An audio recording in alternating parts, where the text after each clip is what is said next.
ओम शांति। 3 दिसंबर 2022। बाबा के महावाक्य।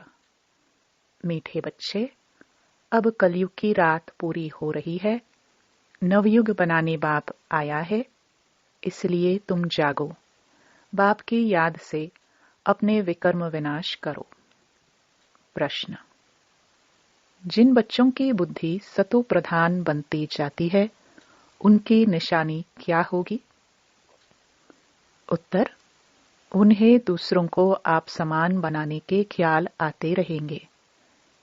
वह अपना और दूसरों का कल्याण करने की युक्तियां रचते रहेंगे। दिन रात सर्विस में लगे रहेंगे। प्रश्न। तुम बच्चों को बड़े ते बड़ी कौन सी कारोबार मिली हुई है? उत्तर। सारी दुनिया को बाप का परिचय देने की कारोबार बहुत बड़ी है। कोई भी आत्मा बाप के परिचय बिना रह ना जाए। रात दिन चिंतन चलता रहे कि कैसे किसको समझाए, शंख ध्वनि करे। गीत। जाग सजनिया जाग। ओम शांति। यह किसने जगाया? सजनी कहने वाला कौन है? बच्चे जो समझते हैं कि बेहद का बाप एक ही है, जिसका असली नाम शिव है। बाकी जो अनेक नाम रखे हैं, वह सब हैं भक्ति मार्ग के। राइट नाम एक ही शिव है। जयंती भी मनाते हैं, वह हो गई परमात्म जयंती।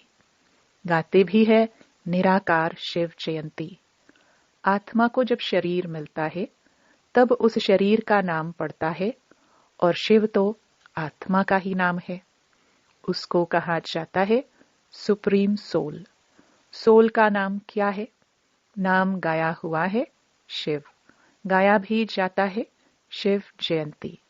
आत्मा की जयंती नहीं कहेंगे।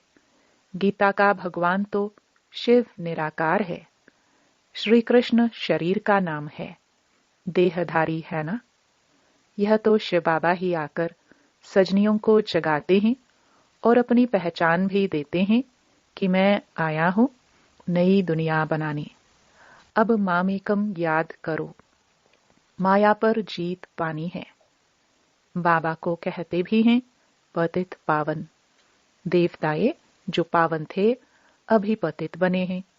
इसलिए सभी पुकारते हैं कि हे पतित पावन आओ, आकर हमें लिबरेट करो।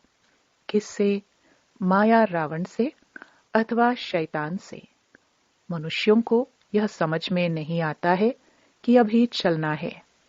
नवयुग सतयुग अब आया कि आया। गीत में भी कहते हैं नवयुग, वह है पवित्र दुनिया। बाप आते ही हैं पतित से पावन बनाने के लिए। नई दुनिया को नया युग अथवा सतयुग कहा जाता है। यह है कलयुग, पुरानी दुनिया। कुंभकर्ण की नींद में सब सोए हुए हैं, उनको आकर जगाते हैं। माया ने अज्ञान अंधकार की रात में सबको सुला दिया है। अब बाप कहते हैं बच्चे, कुंभकर्ण की नींद से जागो। अभी इस पुरानी दुनिया का अंत है। मौत सामने खड़ा हुआ है। अब रात पूरी होती है, दिन आना है, इसलिए तुम जागो। तुम समझते हो बाबा आया हुआ है। हम भी घोर अंधियारे में सोए पड़े थे। अब बाबा आया है रात को दिन बनाने। बाबा कहते हैं मैं तुम्हारे लिए दिन अर्थात नवयुग बनाने आया हूं। अब मुझे याद करो तो तुम्हारे विकर्म विनाश होंगे, क्योंकि इस समय सब पतित हैं। सब कहते हैं हमको इस रावण से लिबरेट करो। यह कोई समझते नहीं है कि शैतान का राज्य कब से शुरू होता है। बाप आकर रावण के चंबे से छुड़ाते हैं। कैसे? यह तो बाप ही जब आए तब आकर सुनाए, तब फिर अनुभव से हम किसको समझा सके। सबको नीचे उतरते उतरते पतित बनना ही है। मुझ पतित पावन को आना ही है संगम पर। दुनिया के मनुष्य तो घोर अंधियारे में हैं। समझते हैं कलयुग की आयु लाखों वर्ष पड़ी है, क्योंकि शास्त्रों में उल्टा लिख दिया है। अब दैवी युग की स्थापना होनी है। दोजक को बहिष्ट बनाने वाला बाप ही है। बाप कोई दोजक थोड़ी रचेंगे। बच्चों को अब यह पक्का निश्चय है कि बाबा हमको पढ़ाते हैं, बहुत समय से पढ़ाते रहते हैं। अब त्रिमूर्ति शिव जयंती आने वाली है। लिखना है शिव जयंती सो गीता जयंती। श्री कृष्ण जयंती जब मनाते हैं तब गीता जयंती नहीं मनाते हैं। श्री कृष्ण तो छोटा बच्चा है, जब वह बड़ा हो तब गीता सुनाए। त्रिमूर्ति शिव जयंती माना ही गीता जयंती। यह बहुत समझने की बातें हैं। वो लोग गीता जयंती को अलग कर देते हैं, क्योंकि समझते हैं श्री कृष्ण तो छोटा बच्चा है, वह जन्मते ही गीता कैसे सुनाएगा। तुम बच्चों को ही बाप बैठ राजयोग सिखला रहे हैं। यह भी गाया हुआ है, सेकंड में जीवन मुक्ति। बैरिस्टर के स्कूल में बैठा तो बैरिस्टरी पढ़ने लग पड़ते। उसमें एम ऑब्जेक्ट है, मैं बैरिस्टर बनूंगा। बाकी उसमें ऊंच पद पाना, यह फिर पढ़ाई पर मदार है। कोई फिर अच्छा पढ़ते हैं तो ऊंच पद पाते हैं, नहीं पढ़ते हैं तो पद भी कम। सारा मदार है पढ़ाई पर। तुम यहाँ मनुष्य से देवता बनने आए हो, परंतु देवताओं में भी नंबरवार मर्तबे हैं। कोई फर्स्ट क्लास, कोई सेकंड क्लास, कोई थर्ड क्लास। यह सब गुप्त बातें हैं, कोई की बुद्धि में आ नहीं सकती। कैसे हम अपना राज्य स्थापन कर रहे हैं। महाभारत लड़ाई भी लगने वाली है, परंतु पांडव संप्रदाय तो लड़ते नहीं। असुर और कौरव संप्रदाय आपस में लड़ झगड़ कर खत्म हो जाते हैं। तो अब तुम बच्चों को पुरुषार्थ करना है, समझाना भी है। बाबा समय प्रति समय डायरेक्शन देते रहते हैं। निराकार परमपिता परमात्मा राजयोग कैसे सिखलाएंगे। जरूर शरीर में आएंगे। बाप श्रीमत दे रहे हैं, बच्चे तुमको याद की यात्रा पर रहना है, मुझे याद करो। यह है योग अग्नि, जिससे विकर्म विनाश होंगे। दिन प्रतिदिन तुमको अच्छी अच्छी पॉइंट्स मिलती रहती हैं। पतित पावन की पॉइंट भी अच्छी है। पतित पावन बाप को बुलाते भी हैं, फिर गंगा में जाकर स्नान करते हैं। तुम लिख भी सकते हो बड़े बड़े अक्षरों में कि पतित पावन तो परमपिता परमात्मा को कहा जाता है। ज्ञान का सागर भी वही है। सारी दुनिया को पावन बनाते हैं। सारी दुनिया का क्वेश्चन है ना, दुनिया पावन कैसे बनी। गंगा जमुना आदि यह नदियां तो चली आती हैं। अभी कलयुग का समय है तो कुछ गड़बड़ होती है। सतयुग में फिर सब नदियां अपने ठिकाने पर आ जाएंगी, परंतु इनसे पावन तो कोई बनते नहीं। बहुत क्लियर करके समझाना है। पर्चे भी बांटने हैं, वह भी आदमी आदमी देखकर देना है। मुख्य 2-3 पॉइंट्स जरूर समझानी हैं। वास्तव में इस समय सब पतित विकारी हैं, सबकी उतरती कला है। गुरु नानक ने भी कहा है कि मूत पलिति कपड़ धोए। भारत को श्रेष्ठाचारी तो बनना ही है। इसको भ्रष्टाचारी कहेंगे। श्रेष्ठाचारी सिर्फ देवताएं हैं। इस समय और कोई बन ना सके, क्योंकि माया का राज्य है ना। हाँ, बाकी भक्ति का सुख मिलता है।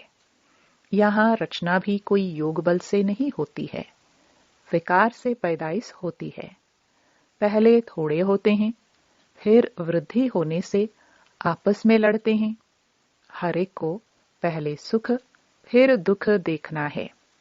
यह मनुष्यों की बात है। सतयुग में मनुष्य सुखी हैं तो जानवर आदि भी सुखी रहते हैं।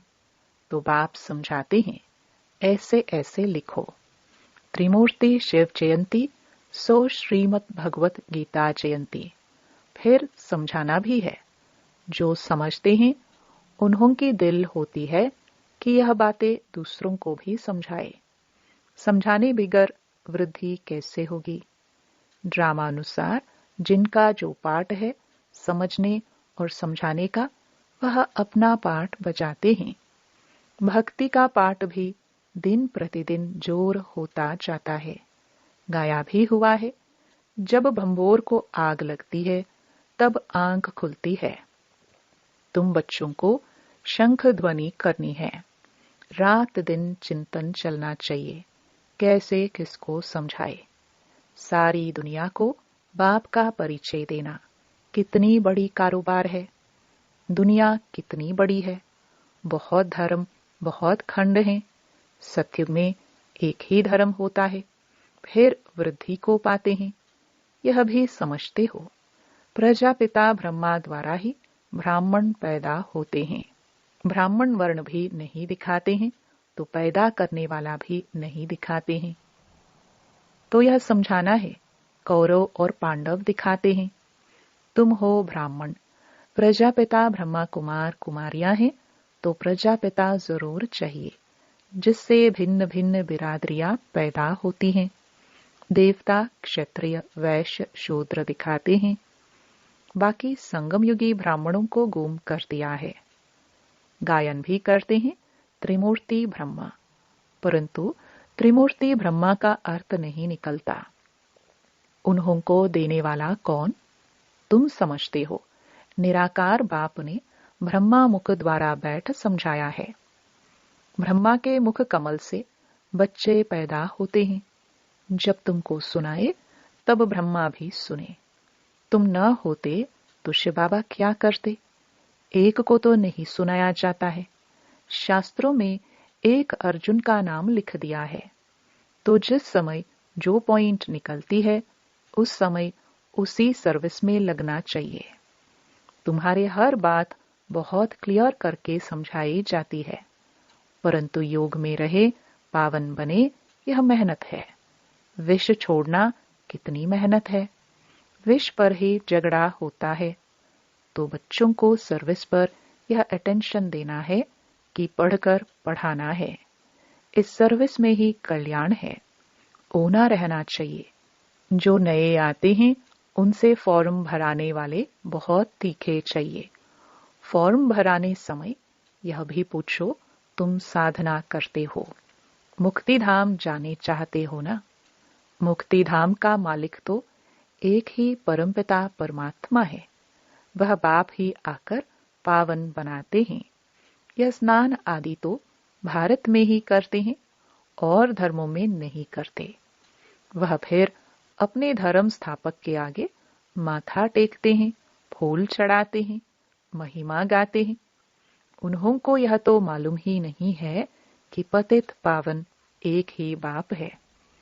अभी क्रिसमस में क्राइस्ट का कितना मनाते हैं, फिर भी गॉड फादर को याद करते हैं। कहते हैं ओ गॉड फादर, उनको पुकारते हैं। उन्हों को भी, क्रिश्चियंस को भी यह नॉलेज मिलेगी। बाबा तो कहते रहते हैं कि चित्र बनाओ तो विलायत में भी भेज दे। बेहद सृष्टि के कल्याण के लिए बुद्धि चलनी चाहिए। बाबा की बुद्धि चलती रहती है। इन चित्रों का कदर बहुत थोड़ों को है। बाप ने दिव्य दृष्टि द्वारा यह बनाए हैं। कितना रिगार्ड होना चाहिए। इनसे तो बहुत भारी फर्स्ट क्लास सर्विस होती है। ड्रामानुसार कोई निकलेंगे जो चित्र आदि बनाएंगे। आगे चलकर ऐसे बुद्धिमान बच्चे निकलेंगे जो सेवा में नई नई इन्वेंशन करते रहेंगे, जिसे देखते ही दिल खुश हो जाए। अंग्रेजी तो सब तरफ फैली हुई है। भाषाएं कितनी ढेर हैं। सब देशों में अंग्रेजी वाले जरूर होंगे। इसलिए बाबा भी अंग्रेजी और हिंदी को उठाते हैं। आखिरीन सब भाषाओं में निकलेगा। किसको भी समझाना है बहुत सहज, परंतु देखा जाता है किसकी बुद्धि में नहीं बैठता तो वह क्या काम करेंगे। धन है और दान नहीं करते हैं तो उनको मनहूस कहा जाता है। एक कान से सुनते हैं, दूसरे से निकाल देते हैं। हर एक को अपनी उन्नति का ख्याल जरूर होना चाहिए। संग के रंग में नहीं आना है, सर्विस में बिजी रहना है, नहीं तो बड़ा भारी घाटा पड़ जाएगा। अपनी उन्नति के लिए कोशिश जरूर करना चाहिए। बाबा, मैं जाकर बहुतों को आप समान बनाने की सर्विस करती हूँ, ऐसे ऐसे ख्याल आने चाहिए। उनको कहा जाता है सतो प्रधान बुद्धि। तमो प्रधान बुद्धि न अपना न दूसरों का ख्याल करते हैं, उनको बेसमझ कहा जाता है। सतो प्रधान बुद्धि समझदार है। हिसाब किताब भी कोई कोई का बहुत कड़ा रहता है, समझते हुए भी फंसे हुए हैं। इस समय तो रात दिन सर्विस में लगा रहना चाहिए। खुद की ही कमाई है, मुझे बाप से पूरा वर्षा लेना है, नहीं तो कल्प कल्प का घाटा पड़ जाएगा। पहले अपना कल्याण करेंगे, तब दूसरों का भी कर सकेंगे। अच्छा, मीठे मीठे सिखिलदे बच्चों प्रति माता पिता बाप दादा का याद प्यार और गुड मॉर्निंग। रूहानी बाप की रूहानी बच्चों को नमस्ते। धारणा के लिए मुख्य सार।